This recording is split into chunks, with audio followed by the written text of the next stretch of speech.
ළමයි මේ අද මගේ channel එකට ඔයාලා සාදරයෙන් පිළිගන්නවා. එදා පාඩම පොඩ්ඩක් අවුල් ගියා කියන්නේ මේ වීඩියෝ එකේ පොඩි කොටසක් මිස් වෙලා තිබුණා. අපි ඒ ටික අද කරමු. එදා පොඩි සැකරයිඩ් තමයි මිස් වෙලා තිබුණේ. මම ඒක අද කියන්නම්. මෙහෙම පොඩි සැකරයිඩයක් කියන්නේ මොනොසැකරයිඩ් අණු විශාල ප්‍රමාණයක් මොනොසැකරයිඩ් විශාල ප්‍රමාණයක් බහු අවයවීකරණය වීමෙන් දැන් ඔය මෙහෙම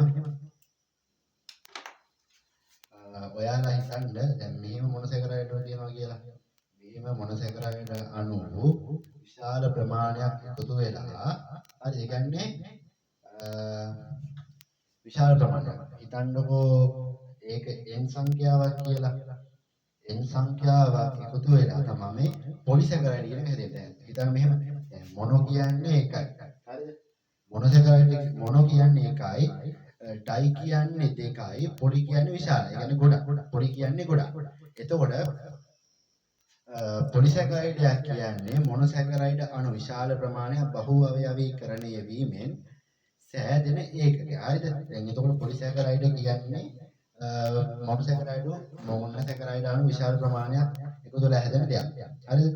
මේකෙදී ජල විච්ඡේදනයක් වෙලා නැවත මොනොසැකරයිඩ් හැදෙනවා කියලා කියනවා. කියන්නේ මෙහෙම. හරිද?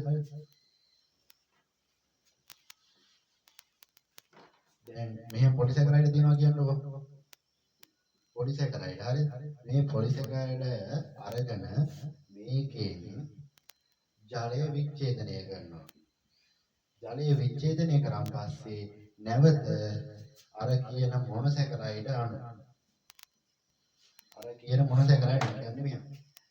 පොලිසැකරයිඩ් තියෙනවා. පොලිසැකරයිඩ් වලින් ජලය විච්ඡේදනය වෙනවා. ජල විච්ඡේදනය කරනවා ජලය ඉවත් කරනවා. එතකොට මෙන්න මේ මොනොසැකරයිඩ් කියන ඒකකය හැදෙනවා. හරිද? ඊළඟට අර මම කලින් වීඩියෝ එකේ කිව්වා වගේ මේකෙත් අර තියෙන පොඩි කොටස් ටික කියන්නේ පොලිසැකරයිඩ් කියන්නේ මොනවද කියලා හඳුන්වන ටික. පොලිසැකරයිඩ් කියන්නේ ජලයේ අද්‍රාව්‍යයි. හරිද? ඒ කියන්නේ ජල අද්‍රාව්‍ය. ඒ කියන්නේ ජලයේ දී වෙන්නේ නැහැ. දැන් මොනොසැකරයිඩ් වගේ ගත්තාම මොනොසැකරයිඩ් ජලයේ දී වෙනවා. හරිද? එතකොට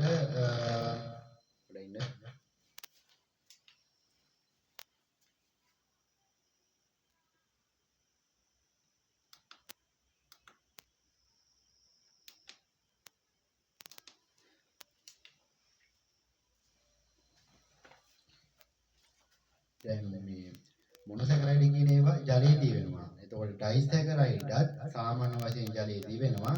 විශාල අර මොනොසැකරයිඩ් තරම්ම දී වෙන්නේ නැහැ.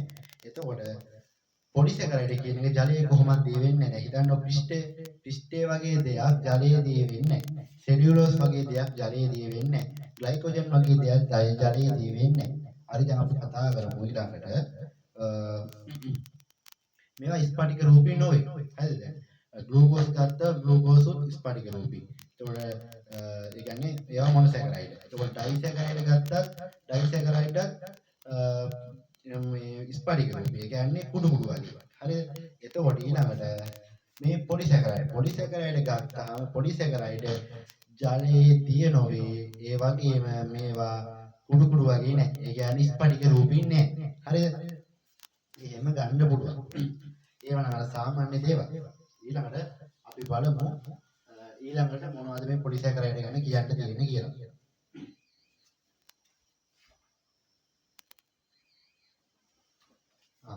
මේ පොලිසැකරයිඩ්ත් වර්ග 3ක් තියෙනවා. හරිද? මේ පොලිසැකරයිඩ් වර්ග 3ක් තියෙනවා.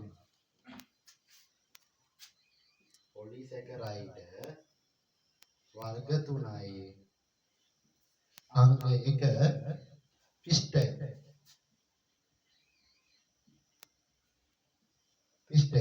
පොලිසැකරයිඩ් වල අංක 1 පිස්ටය. දෙවෙනි එක තමයි සෙලියුලෝස්.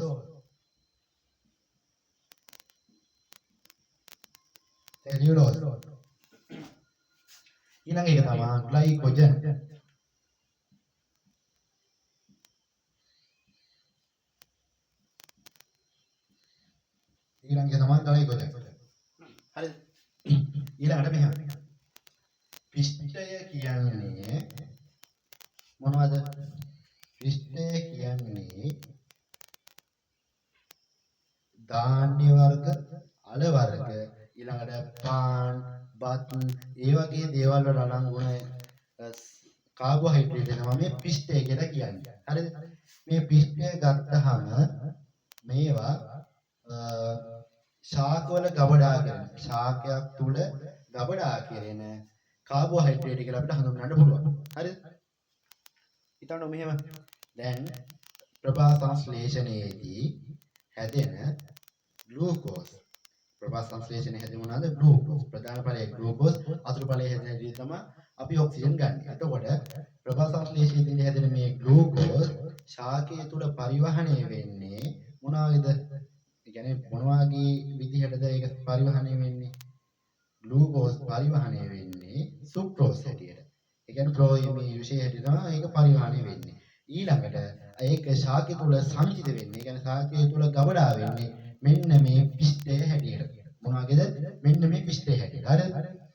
එතකොට මේ පිෂ්ඨය තමයි ශාක තුල සංචිත ආහාරයේ විදිහට දැක්වෙන්නේ. ඊළඟට අපි කතා කරමු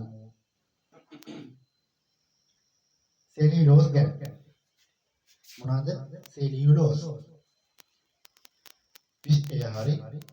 ඊළඟට අපි සෙලියුලෝස් කතා කරමු. සෙලියුලෝස් ගත්තාම මේ සෙලියුලෝස් කියන්නේ ශාකයේ දැන් කියන්නේ ශාකයක් ගත්තාම ඒ ශාකවල තියෙන තන්තු වල තමයි මෙන්න මේ සෙලියුලෝස් කියන එක තියෙන්නේ.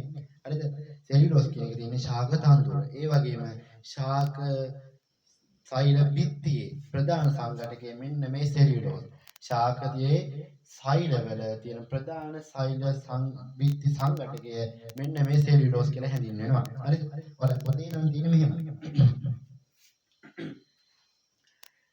සෙලියුලෝස් ශාක සෛල බිත්තියේ ශාක තුල පිහිටි තන්තු වල තමයි පවතින ස්ථානයන්ගේ දාලා තියෙන්නේ. හරිද? ඊළඟට වෙනත් කරුණෙන් දාලා තියෙනවා මිනිස් ජීන පද්ධතිය තුළ ජීන්වල ලක් නොවේ මලබද්ධය වළක්වා ගැනීමට උදව් වෙනවා. ඒක මෙහෙම බලන්න පොඩ්ඩක් වැදගත්. හරිද? දැන් හිතන්න මෙහෙම මකටම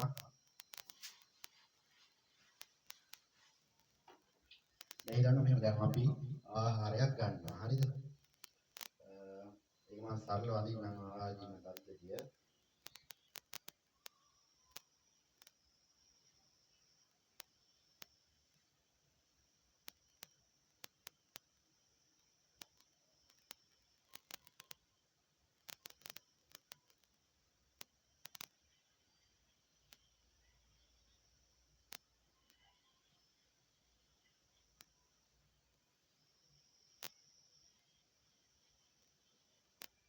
කොහොමද තියෙන්නේ දැන්? මේක මම සරලව ඇන්දේ හරියටම ඇන්ද පුරුද්දක් නෙවෙයි. දැන් අපි මෙතනින් ආහාරයක් ගත්තාම මේක මෙහෙම ගිහිල්ලා යනකොට මෙතන ක්‍රේට් ගන්න තුලින් සරල වෙලා ක්‍රේට් එකත් එක්ක මික්ස් වෙලා ඊට මෙතන මේ සොරාලේ ආර රසනිකාව හරහා ඊට පස්සේ මේ අන්නාශෝතය හරහා ගිහිල්ලා ආමාශය කරනවා. ආමාශය තැන්පත් වෙලා තිබිලා ඊට පස්සේ මෙන්න මේ ග්‍රහණීය ආරවම ගිහිල්ලා සුට්ටාන්ත වෙනවා. සුට්ටාන්තයේ ඕම ආහාරයේ ගිහිල්ලා ඊට පස්සේ ඒක මහාන්ත්‍රයට සෙට් වෙනවා. මහාන්ත්‍රයේදී ඕම ආහාරයේ ගිහිල්ලා ජලයත් මේක දිනේ අවශෝෂණය කරලා අවසානයේදී ගුද මාර්ගය හරහා ගුදේ වෙත පැමිණෙනවා. හරිද? ඕකනේ ආහාරයට අත්වන ඉරණම. එතකොට මේකෙදී මෙහෙමයි සිද්ධ වෙන්නේ. හරිද? දැන් අපි ආහාරයක් අරගත්තාන් පස්සේ මෙන්න මෙතන ඒක පැහැදිලිවම තියෙනවා නේද? ඒ කියන්නේ ඒක නෝට් නෑනේ. මම ඒක පැහැදිලිව ඒක ඇලදලා කලින්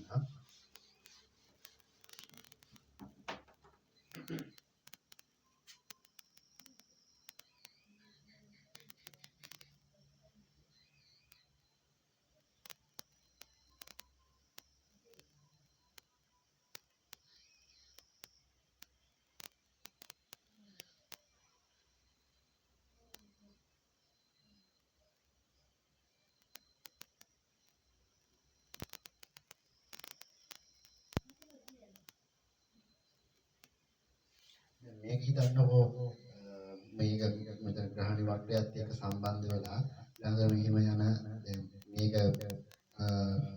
මහාන් මේක තමයි ශූට්‍රාන්තය. හරිද? ඒතකොට මේ තියෙන්නේ ගුදය ගුද මාර්ගය. දැන් එතකොට ආහාරය මෙහිම මේ මාර්ගය හරහා ගමන් ආරම්භලා ඊළඟට මෙහිම යනවානේ දැන් මේ ශූට්‍රාන්තය කියලා ඊට පස්සේ මහාන්තය දිගේ හොම යනවානේ. එතකොට මේ මහාන්තය දිගේ මේ ආහාරයත් මේ මහාංගයේදී ආහාරයේ තියෙන ජලය අවශෝෂණය කරනවා. හරිද?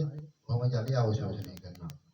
එතකොට මේ ජලය අවශෝෂණය කරාන් පස්සේ මේ ආහාරයේ තියෙන ජලය නැති වෙනවා. එතකොට මේ ජලය නැති වුණාන් පස්සේ මේ ආහාරය ගමන් කරන්න අමාරුයි. එතකොට මේවා මේ පිත්ති වල බැඳෙන්න පටන් ගන්නවා. හරිද? එතකොට මේ පිත්ති වල බැඳෙන්න පටන් අරගත්තාන් පස්සේ මෙන්න මේ වගේ බුද මාර්ගය හරහා යනකොට ඒ ආශ්‍රිතව මේක බැඳිලා මලබද්ධය කියන රෝග තත්ත්වය ඇති වෙන්න පටන් ගන්නවා. හරිද?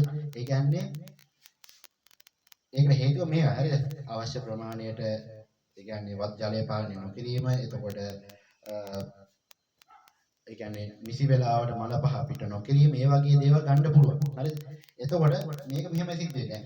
මේකේ තියෙන ජලය උරා ගත්තාන් පස්සේ මේක අර නිකන් අර හිතන්න ඔයාලා මොකක් හරි කෑමක් කාලේ ගන්නද හිතන්නව මෙහෙම අපි කෑම ටිකක් කාලා ඒකේ තියෙන අපි වල ජලය අපි උරා ගත්තාන් පස්සේ එළියට විසිකරන එකක් තියෙනවා. දැන් මෙහෙම හිතන්නකො කොහොමද යාද කියන්නේ දැන් වල හිතන්නකො මොකක් හරි පැන් රස දෙයක් කියන්නේ බිස්කට් එකක් ගන්න. බිස්කට් එකක් අපි කාලා ඒකේ තියෙන ජලය අපි උරා ගත්තාන් පස්සේ මේ බිස්කට් එකේ එළියට විසිකරන ප්‍රමාණයක් තියෙනවා. අපි හිතන්නකො මේ බිස්කට් එක එළියට විසිකරා කියලා. එතකොට මේ බිස්කට් එක අර කුඩු කුඩු වගේ තියෙන්නේ අන්න ඒ වගේ එකක් තමයි මෙතන ඉතුරු වෙන්නේ. හරිද? එතකොට මෙන්න මේ හරිය කුඩු කුඩු වගේ ඇති වෙලා يعني ස්පටික වගේ ඉතුරු වෙනවා. අන්න ඒවා මේ පිටි වල බැඳෙනවා. අන්න එතකොට තමයි මේ මලබද්ධය කියන එක ඇති වෙන්නේ. හරිද? මෙන්න මේ මලබද්ධය ඇති වෙලා අවසානයේදී අර්ශ රෝග තත්ත්වයටපත් වෙනවා. අන්න එතකොට මේ බඩවැල් එහෙම ඔපරේෂන් ගන්න සිද්ධ වෙනවා. කියන්නේ මෙන්න මේවා ඔපරේෂන් ගන්න සිද්ධ වෙනවා.